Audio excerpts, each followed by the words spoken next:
Hello बच्चों, आज हम फिर करेंगे इम्पोर्टेंट क्वेश्चन फिजिक्स से जुड़ी हुई। तो देखते हैं।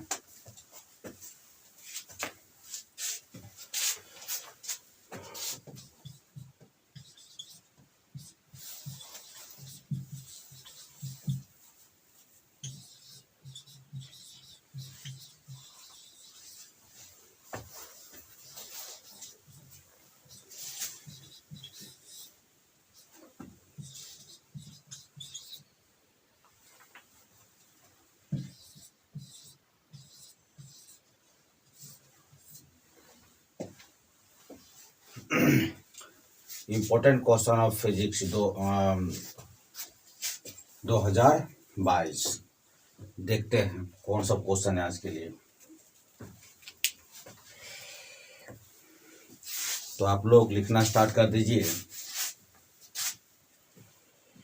अनुचुंबकीय तथा प्रतिचुंबकीय पदार्थ के उन अभिलाक्षणिक गुण धर्म का उल्लेख करें। दूसरा क्वेश्चन, ट्रांसफॉर्मर क्या है, परिनमन अनुपात से क्या तात्पर्य है।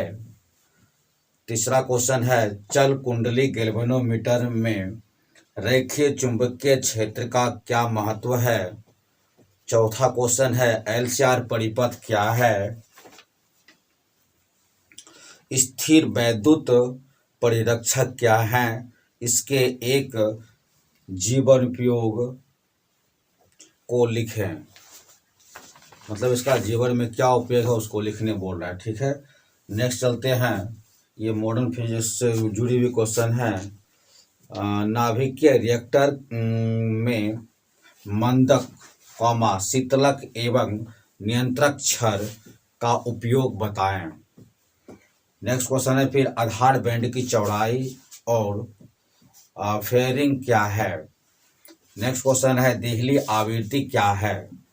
फिर नेक्स्ट क्वेश्चन है, किन किरणों से ट्रांसफार्मर की दक्षता घटती है। फिर नेक्स्ट क्वेश्चन है, नैंड गेट क्या है, इससे व्याख्या करें या इसको लिखें। ठीक है, गेट से संबंधित जितने भी चीज़ें हैं उसको आपको 100% देख लेना होगा। जैसे देखिए, गेट जो होता है,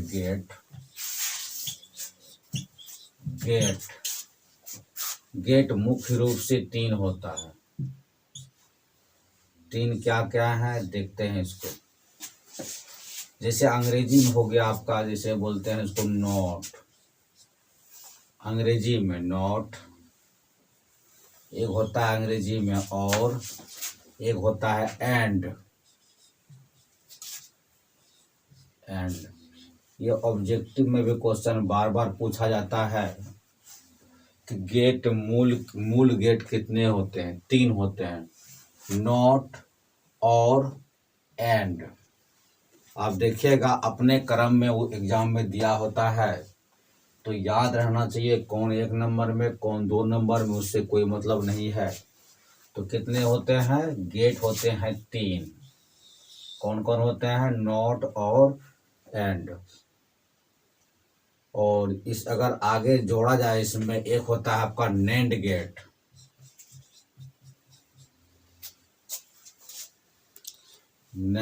एक होता है नोर गेट। अब टोटल अगर पूछा जाए कितना है, मूल पूछेगा 3, टोटल कितना हो जाएगा, ये टोटल हो जाएगा आपका 5। ठीक है, ये पांचों को आप लोग को जो है पूरा 100% ये 100% कंप्लीट करना होगा। पांचों गारंटी है कि ये क्वेश्चन जो है ना, कोई काट नहीं सकता इस क्वेश्चन को। ऑब्जेक्टिव हो, शॉर्ट हो, लॉन्ग हो, कहीं न कहीं ये पूछ ही लेता है।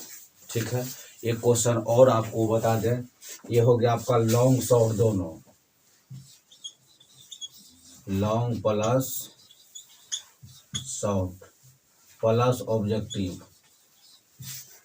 ये ऑब्जेक्टिव ये आपको तीनों जगह पूछेगा, और इसी से जुड़ी हुई बातें हैं। और 100% हम दावा के साथ कह सकते हैं सिलेबस में नहीं है, लेकिन फिर भी ये बार बार एग्जाम में पूछा जाता है। एनसीईआरटी पलट के देख लीजिए, ये है ही नहीं बाइनरी नंबर, लेकिन फिर भी पूछा जाता है।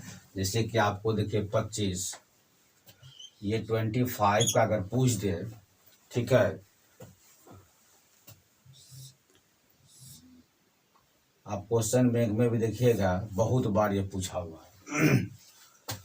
अब इसका क्या करेंगे हम लोग, 10 धारी निकालेंगे या 2 धारी निकालेंगे, एक दिन प्रॉपर, एक दिन इसी पे हम चर्चा करेंगे। फिलहाल हम आगे बताते हैं आपको, ठीक है। 10 क्वेश्चन आपका हो चुका है। अब हम 5 लॉन्ग बोलते हैं, ठीक है। 5 लॉन्ग में क्या क्या है वो देख सुनिए। बायो सावर्त या बियो सावर्त के नियम की व्याख्या करें। धारावाहिकताकार कुंडली के केंद्र पर चुंबकीय क्षेत्र का व्यंजक प्राप्त करें। रेडियो एक्टिविटी को परिभाषित करें। अल्फा कोमा बीटा तथा गामा किरणों की प्रकृति, गुण तथा अंतर को स्पष्ट करें।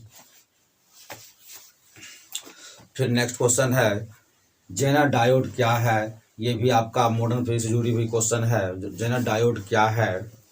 वोल्टता नियंत्रक के रूप में इसके उपयोग की व्याख्या करें।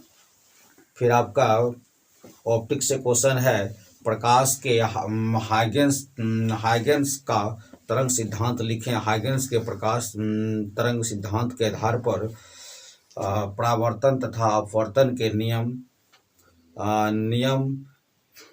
परावर्तन तथा अपवर्तन के नियम को लिखें। देखिए परावर्तन तथा अपवर्तन, ठीक है, ऐसा कभी पूछ नहीं सकता है और जानबूझ के हमेशा क्वेश्चन लिखे ताकि हमको याद रहे और आपको बता सके। परावर्तन या अपवर्तन पूछता है, दोनों पूछेगा तो बोर्ड को 10 नंबर देना पड़ेगा, इसीलिए वो एक पूछेगा, पूछता दोनों को लेकिन या लगा देता है। कभी या हटा दे तो सिर्फ परावर्तन रहेगा या अपवर्तन रहेगा, अगर या लगाएगा तब दोनों रहेगा, ठीक है।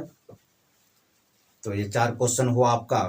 फिर नेक्स्ट देखते हैं, 2 क्वेश्चन करवा देते हैं और 6 क्वेश्चन हो जाएगा आज। एक स्वच्छ चित्र के सहारे यौगिक सूक्ष्मदर्शी की कार्य प्रणाली, इसकी आवर्धन क्षमता का व्यंजक प्राप्त करें। फिर नेक्स्ट क्वेश्चन है एक प्रिज्म के लिए दिखाइए कि अपवर्तनांक n हेतु n इक्वल टू, तो आपको ये प्रूव करने पूछेगा, कभी इस तरह से पूछेगा आपको n equal to sine a plus delta m by 2, पूरा बाय में होगा साइन a बाय 2। कुछ क्वेश्चन ऐसा है कि आप लोग को पूरा गारंटी के साथ अगर बोलेंगे पूछेगा ही, तो हम तो ऐसा नहीं बोलेंगे और फिलहाल बोलते हैं। तो हो सकता है कि अब यूट्यूब की दुनिया है, इसमें तो बहुत सारे शिक्षक हैं फिजिक्स पढ़ाने वाले, तो उनसे हम रिक्वेस्ट करते हैं हमारी बात का बुरा ना लगे उनको, इसलिए कि मूल्यांकन बहुत तरह का होता है, कोई किसी का मूल्यांकन नहीं कर सकता है। और या ट्रेनिंग में इस चीज़ को बहुत करीब से देखें हम, मूल्यांकन क्या है, ठीक है, एवेल्यूएशन क्या है, उसके बाद असेसमेंट क्या है, तो इस सब चीज़ को बहुत नज़दीक से देखे हैं, इसलिए हमको किसी को ठेस पहुंचाना नहीं है। फिर भी हम कहते हैं, इसमें कुछ थंबनेल वगैरह आप देखे होंगे 70 में 70, ये सब, इससे क्वेश्चन बाहर नहीं जाएगा, तो वाकई नहीं जाएगा, इसलिए कि पूरा स्टडी करते हैं चैप्टर बाय, जो इम्पोर्टेंट क्वेश्चन है उसको छांट के निकालने के बाद, तो मेरा ऑफलाइन भी क्लास चलता है, तो उसमें छांट के जब लिखा है तो सर क्वेश्चन कैसे इसमें पूछा जाएगा, तो किसी जुगाड़ से इधर उधर बुक पलट के बहुत जुगाड़ लगाने के बाद फिर हम क्वेश्चन तैयार किए, ठीक है।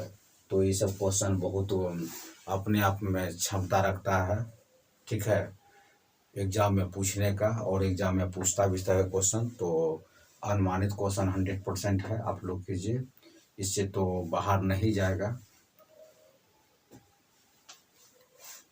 एज विश यू, जैसे आप लोग की इच्छा हो, लेकिन हम यही बोलेंगे पूरा इससे बाहर तो नहीं जाएगा, इतना कीजिए कम से कम। ठीक है, तो मिलते हैं फिर नेक्स्ट वीडियो में।